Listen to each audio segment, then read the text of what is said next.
super boháč, to bolo včera, Trnka svoj odchod zo cudziny v prípade výhry Smeru vo voľbách avizoval už dávnejšie.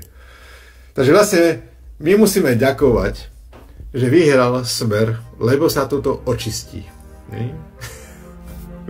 Včera, v čase, keď už nová vláda Smeru hlasovať sa nabrala reálne kontúry, svoje výhražky potvrdil. Takže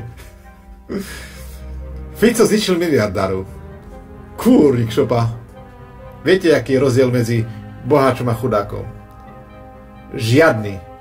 Boháč je len chudák s peniazmi. Takže tak. Aj tento pandrlák Arpad Šoltes odišiel. Odišiel zo Slovenska. Takže Taraba, tuto protest umeleckej obce, potom čo spomínať ako ministerstvo kultúry, začali sa budiť umelci, písali protesty, petície, no proste všetko, hej. Protest proti, tu je dokonca petícia, hej. Však toto, čo tu nám predstavujú ako niečo výnimočné. Herci, Ricová, Stánke, umelecký boh údajne, hej, a všetko, hej. To má toľko s umením spoločné, takže nekultúrne ľudia budú hovoriť o kultúre a budú sa búriť. To ja by som bol prvý burič, keby takáto Hricová niečo toho kultúre chcela tragédia, že riadila divadlo.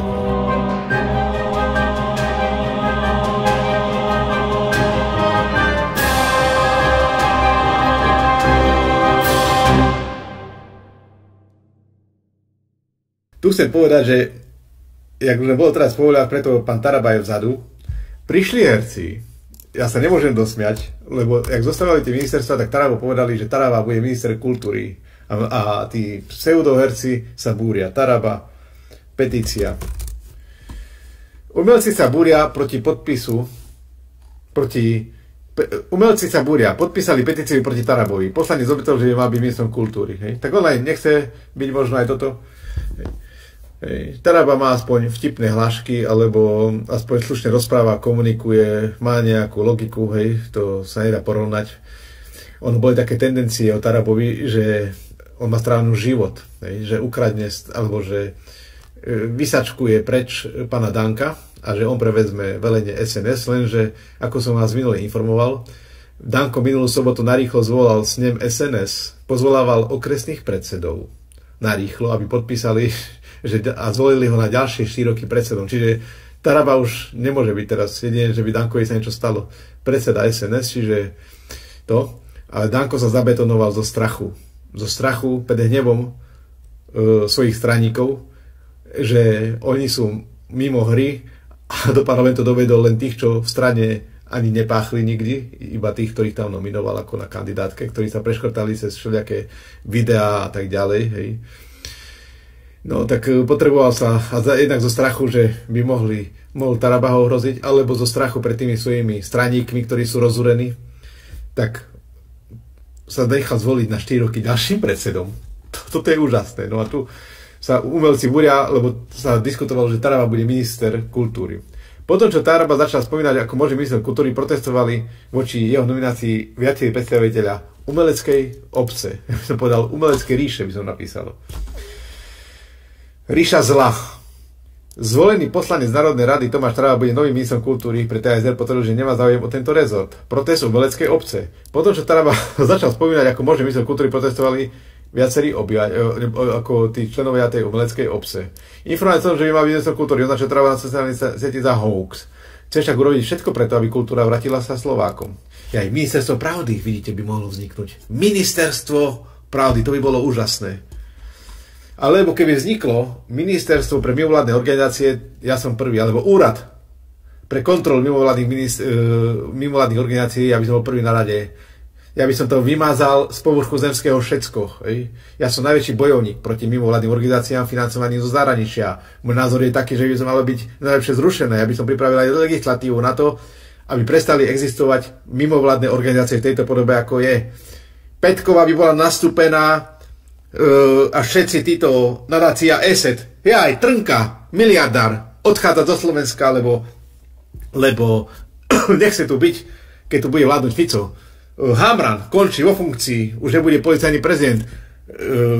povedal, že čaká, kedy už bude oficiálne, že títo z preboru vládu, on hneď odchádza. No ale odchádza preto, že dneska aj keď policajti komunikujú, že preto odchádza Hamran z pozície policajného prezidenta, lebo ak by bol obvinený ešte počas funkcie člena ako v polícii, lebo sa boja, že budú stíhať tých, čo tu doteraz robili tie veci, tak by mohol prísť čas služobného dôchodku. Čiže on, keď odíde dobrovoľne, už si konzervuje svoj služobný dôchodok do budúcnosti, lebo sú hlasy a panujú hlasy také vo verejnosti, že budú ich stíhať a budú obviňovaní a tak ďalej. Čiže aký to je odvážny prezident policajného zboru, keď odchádza? On by to práve to mal byť a ukázal seba obeť, že oni ho odvolali, lebo oni ho tam nechcú. By ho odvolali toto a robil by zo seba obeť, by sa s nimi súdil a tak ďalej, lenže tam sa neodvoláva. Tam sa končia funkcie obvinením. Matovič to naučil, ani Fico nerobil až také svinstva niekedy, Kaliňák to nerobil, to, čo robil Matovič. Hej? Že oni, aby vás vypudili z funkcie, vás zavreli, jak Kováčika. Hej? Príklad. Špeciálny prokurátor je príklad, absolút. No a teraz sa im vracia bumerang. Hej? Oni to vytvorili a teraz sami vedia, čo ich čaká, alebo tušia, že čo ich čaká. Tak utekajú z funkcií. Hej? Takže tu keby vzniklo úrad pre dohľad nad mimovládnymi organizáciami, kúrnik.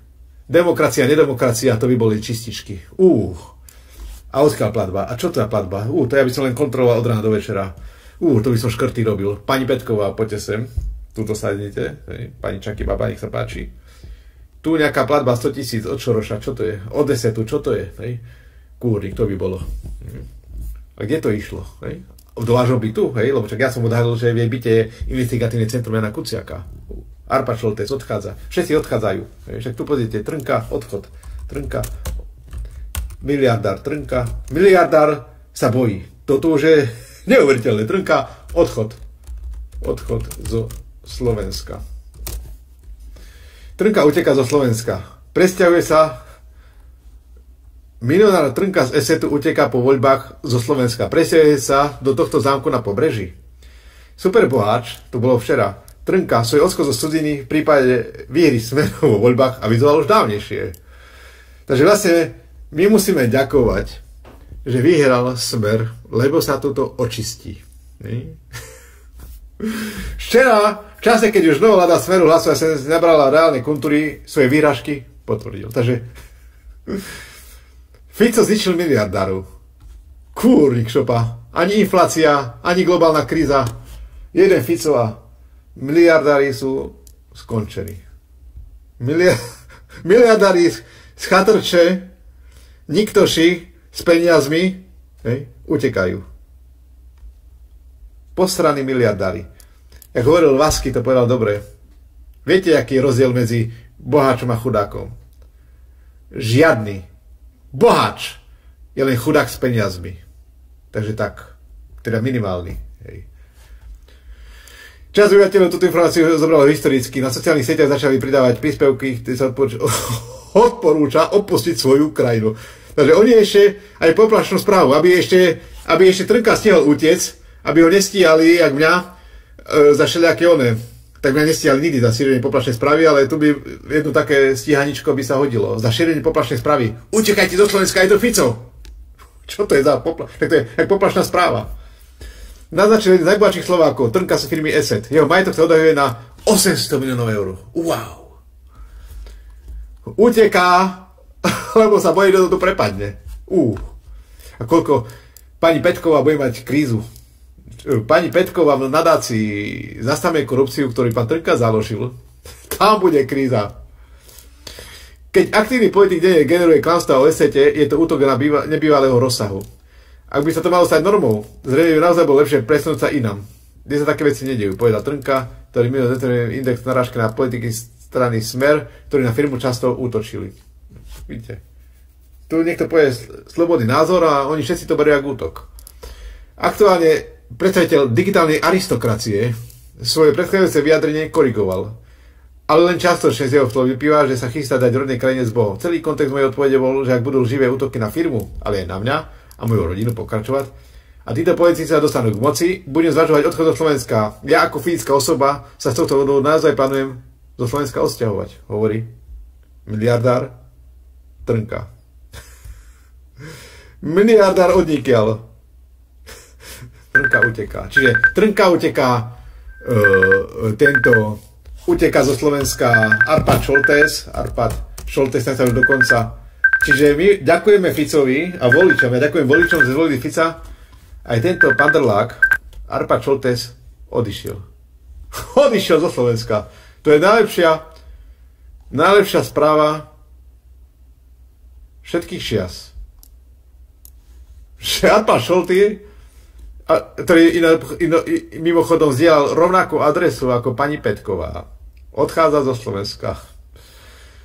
Arpad Šoltés o odchode zo Slovenska, je mi jedno, ak je to povedať zbabelé, nemení znasilovať demokraciu. No ale pán Arpad Šoltés, ja by som len vás poprosil, aby ste podpísali vyhlásenie, že keď náhodou sa to budete o rok, 2, 3, 5 vracať, že nevyužijete dotáciu z fondy na návrat odborníkov, tak ako zobral pán Helebrant 50 000 eur. Hej? Lebo oni teraz všetci odchádzajú smutne, ale aby sa radostne s 50 000 eurovými úvrecku zo slovenskej vlády na základe programu na návrat odborníkov zahraničia na Slovensko nevrátili. Hej? Takéto podvody som tu už videl. Hej? Tuto. Kurník. Toto vidieť v noci, položím peňaženku a utekám. Takže takýto rozhovor toto bude poskytovať tento odborník mediálny, hej? Čo sa zo seba robil obeť, že ho niekto zbil bare a robil z seba celý život obeť, hej? A písal nezmyselné knižky, ktoré nikto nečítal. Svíňa a takéto veci. Takže... Prečo ja toto musím robiť? V úvodzovkách robiť. Ja to chcem robiť. Hej? Musím, lebo mi to nedá, aby som to nerobil. Takže Taraba, tuto protest umeleckej obce, potom čo spomínať ako ministerstvo kultúry, začali sa budiť umelci, písali protesty, petície, no proste všetko, hej. Protest proti, tu je dokonca petícia, hej. Protest proti vymenovaniu poslanca Tarabu, hej. Táto petícia má hodnotu 0, lebo petícia elektronická by musela mať riadny elektronický podpis a tak ďalej, hej. Čiže Občiansky fond Zachráňme kultúru spustil túto petíciu. Protestujeme proti zámeru ministra kultúry novej vlády, poslanca Národnej rady Tomáša Tarabu. Rešpektujem výsledok demokratických volieb a tak ďalej. A to tu všetci podpísaní. Dalina Kárová, Viera Dubáčová, Štaselová, Hricová. Ježišmaria, keď vidím toto meno. No, Marek Adamov, Ľupták, a všetci umelci, Hricová. No pozrieme si túto správy. Vanda Adamík Hricová. Boji s depresiou. Som bola úplne bezmocná. Takže psychicky nevyrovnaná osoba to podpisuje petície. Hej, to sa tiež treba zamyslieť. Prvá návšteva na psychiatrii. Kedy bola?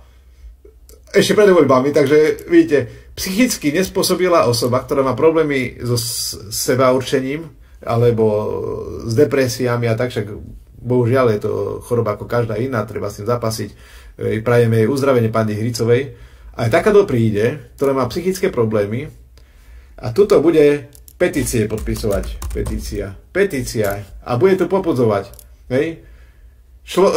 Človek, ktorý tu čistí fondy v divadle, hej, riaditeľka divadla, Nová scéna, či čo to bolo, nie? Prudká reakcia Tarabu na prostredie umeleckej obce.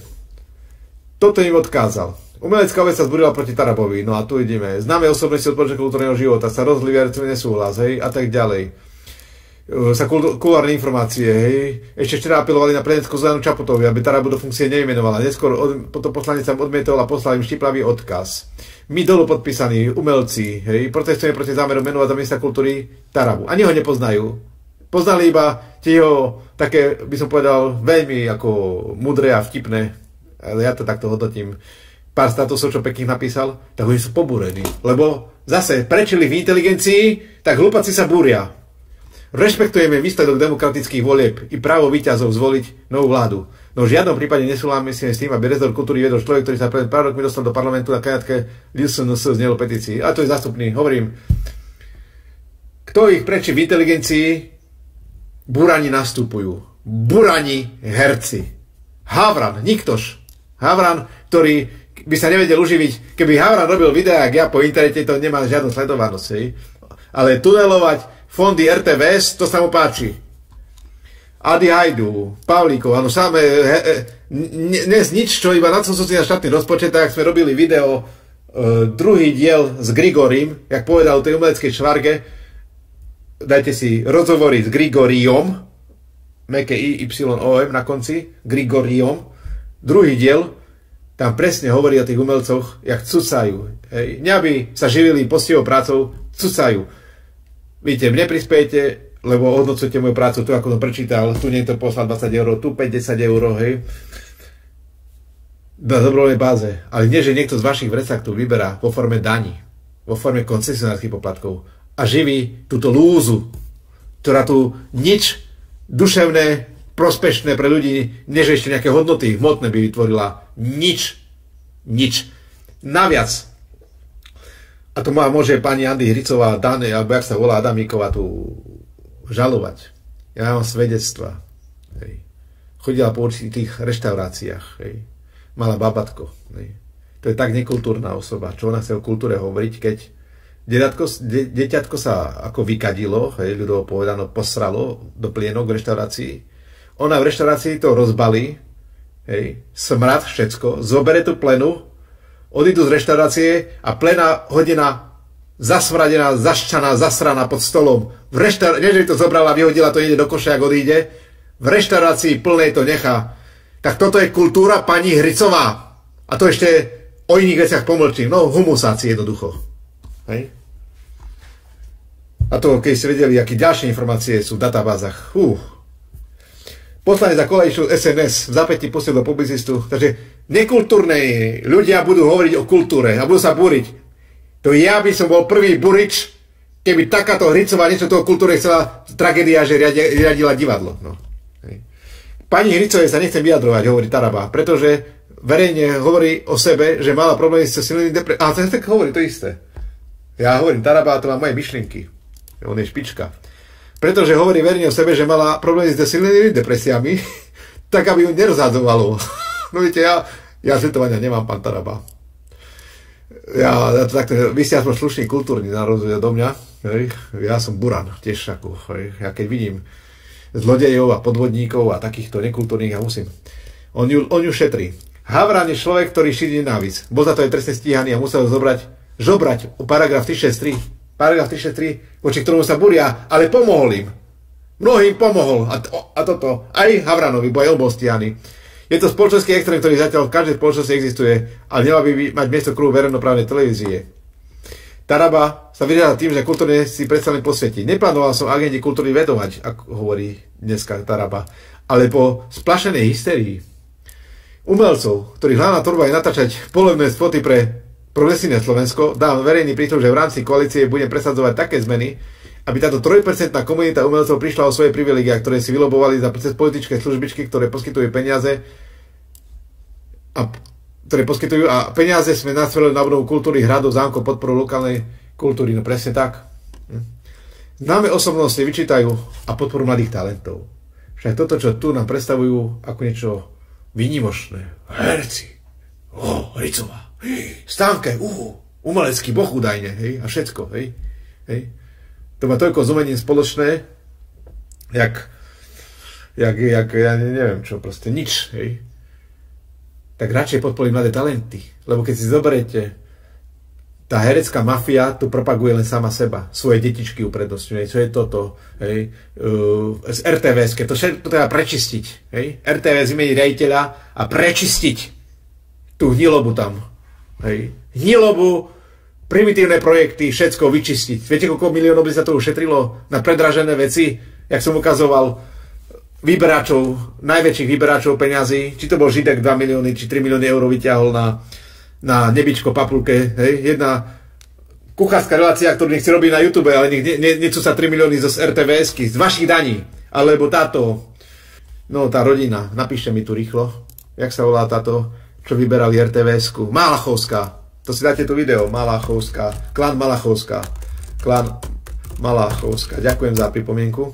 Klan Malachovská. Dajte Klan Malachovská. Tu chceli žalovať. Potom to stiahli. Toto nemajú šancu. Tu je najväčší podvod. A čo ešte tu Čarabovi čítajú? A tak ďalej. Signatári. Dubar. No toto. No hrozné. Proste to sa nedá ani vyjadrovať. Hej. Lebo každé vyjadrenie vám môže stať. A ja ešte točím s rizikom straty slobody. Stíhania, súdov. Zatiaľ, čo títo točia, si myslia, že sa nič deje, ale aj tu sa môže diať. Finančná kontrola. Komu bolo vrátených peniaze? Boli zdanené tieto peniaze, lebo tí, čo veľa účtujú, aj veľa optimalizujú. Sú tam všelijaké faktúry za reklamu, za spracovanie, produkcie a tak ďalej. A tam potom sú minimálne dane, však si môžeme pozrieť, ja si urobím niekedy, však si pozme. Vidíte, to som ani nepozeral, ale poďme na telefonáty. Zapínam telefón. Vydržte. 02 33 32 99 97. Mal by to fungovať. Môžeme sa pár telefonátov a končíme. Jaj. 02 33 32 99. Herecká čvarga. Tu bude niečo hovoriť. Toto má vládať. Toto mám... Tam neprotestovali, keď prišla taká neschopná Milanová na ministerstvo kultúry. Všetci boli ticho, lebo im rozdávala, krmila ich. Preto oni neprotestovali, keď prišla Milanová na ministerstvo kultúry, lebo keď si dáte, to tiež som mal žaloby za to a všetko som povyhrával. Poštár Janko, dáte Poštár Janko Martin Daňo, Pán do dotácie Poštára Janka. Dáte si film Pán do dotácie Poštára Janka a tu má to síce 3 hodiny, uvádza Gordul, ale uvidíte, ako Poštár Janko zinkasoval, v živote nemal toľko na účte.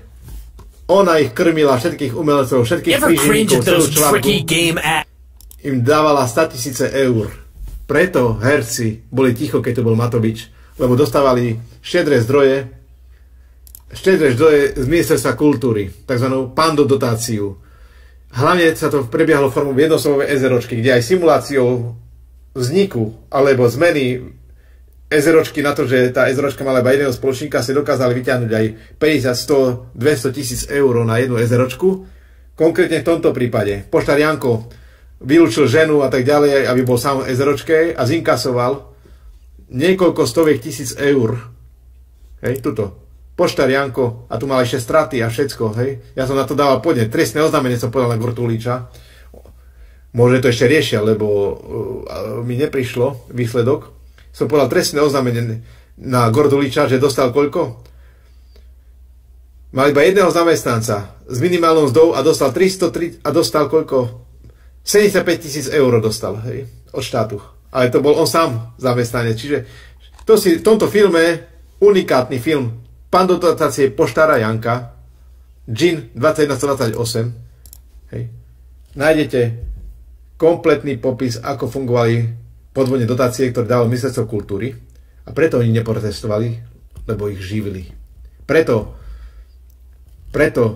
málo kedy sa dočítať kritické veci na vládu, keď tá vláda dotuje inzercie v novinách, v časopisoch a tak ďalej. Hej, jak dajú 500 000 na inzerciu do Nového času, 500 000 Pluska, 500 000 Smečko, Denník N, a vy čítate na konci roka túto, neviem, to je taký časopis, reklama na elektrárne, kúpte elektrínu od elektrárne, tak už od koho iného, plyn kúpte od plynárny, hej, a štátny podnik dá reklamu, dá im peniaze, že vraj si musí znižovať zisk, hej, ne aby to rozdal na mzdy zamestnancov, on zaplatí inzerciu zbytočnú, ktorú nepotrebujeme. Tak, jak ten najväčší novinár v úvodzovkách, čo vychoval novinárov, Pavol Mudry, ďalšie video, hej, Pavol Mudry. Človek, čo vychoval novinárov, dáte Pavol Mudry, dáte s mojím menom Martin Daňo. Novinár Pavol Mudry o svojom spôsobení v EŠTB, hej, toto mali nahrávky, ale toto, krvavá rána žurnalistiky. To bol jeden z prevratných článkov niekedy, 2013 rok, september. My sme písali, autor Martin Daňo, že tento Pavol Mudry, ktorý to vychoval novinárov, naviac eštebák. Však on robil napríklad pre jadrovú vyraďovaciu spoločnosť. Jadrová vyraďovacia spoločnosť mu dávala zákazky, aby im robil propagáciu. A na čo? Jadrovej vyraďovacej spoločnosti, ktorá je prirodzený monopol, potrebuje takému novináru, novinárovi platiť, preto, aby ten novinár potom šíril dobré zvesti o vládach. O tom, že je to všetko v poriadku. A ľudia sú klamaní a manipulovaní. Hej, presne cez takéto veci. Tuto, 8 stupeniek, darčeky, hej, tu pozrite sa. Agentúra plesala na vlastný účet. Štátna agentúra Sariu mu dávala zákazky. Hej, 8 stupeniek si od neho kúpila za 23 000 eur. Aj takéto sumy faktoroval štátnym firmám. Doteraz uznávaný novinár a člen komunistickej EŠTB Pavol Mudry cez svoju spoločnosť Media Pro Consulting SRO o jeho členstve EŠTB verejnosť dozvedela v septembri 2013. Hej. Na Facebooku má 3 fanúšikov tento pán. Hej. Medzi jeho klientov patrila agentúra Sario alebo jadrová vyradzovacia spoločnosť. A kupoval im lístik na koncerty tak a tisícky eur faktoroval, aby potom vám média balamutili hlavy, že ak je tu dokonalá vláda. Hej. Takže na to si treba dať pozor. Toto musíme vyčistiť a zamedziť. Lebo aj keď príde najlepšia vláda na svete, nikdy neprežije, keď tu budú takéto médiá, takíto novinári a takéto herci tu robiť rozbroje, ktorých nikto nepotrebuje. Predpokladám, že sa dohodneme s koaličnými partnermi na spoločnom postupe v najbližších hodinách a dňoch, pokiaľ ide o koaličnú zmluvu. Po podpísaní koaličnej zmluvy, keďže my máme jasno v hlavách, vieme, čo chceme, aj máme mená, máme všetko. Nie všetko sedí, čo sa zverejňuje v médiách, to som už povedal. A s týmito menami ja pôjdem za pani prezidentkou, ale ja nebudem robiť žiadne tajňašiny typu, že najprv si to budem otestovávať, u koho to mám otestovávať, či to je v poriadku. To sú mená, ktoré navrhli politické strany. A čo mám povedať pánovi Pellegrinimu? A čo mám povedať pánovi Dankovi? Že prepáčte, ale 100 000 krúžkov je málo. Potrebujeme takých kandidátov, ktorí majú minimálne 200 000 krúžkov. To sa bude pani prezidentke páčiť. Možno. A to sú zvolení ľudia pre Boha. Jako čo je mám priniesť? Jako čo? Teda keď nemá byť niekto z kandidátov na člena vlády, tak nemohol byť ani zvolený za poslanca Národnej rady. Veď poslanec Národnej rady ako Národná rada je vyššie ako je člen vlády.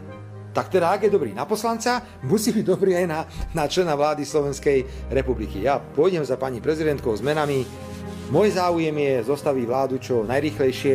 Viete, tiež si kladiem otázku, že či nejde o to, aby som ani na ten summit nemohol ísť, lebo tam budú dôležité veci. Viete, keď tam pôjde Odor, tak odsúhlasí aj čerta kríža, je mu to jedno. Lebo dostane pokyny od pani prezidentky, ale o tom budeme hovoriť určite budúci týždeň. Držme si teraz palce, my chceme vládu zostaviť. Situácia je katastrofálna na Slovensku, ja nechcem ľudí plašiť. A ja mám zo situácií, aká je na Slovensku, veľký rešpekt a mám z toho nočné mori. Ale ideme do toho. A neberte to v zlom, čo teraz hovorím, že ak do pekla, tak na veľkom bielom koni. Áno, to tak je. Ak do pekla, tak na veľkom bielom koni a ideme do pekla. Ale my tam pôjdeme pekne, ak sa patrí, pripravení a s návrhmi. A žiadne kompromisy, žiadne nezmysly. Už sa jednoducho veci musia robiť možno v niektorých oblastiach inak a preto by som možno aj bol rád, keby ste akceptovali možno aj nejaké prekvapenia na pozíciách jednotlivých členov vlády. Ďakujem pekne. Ďakujem.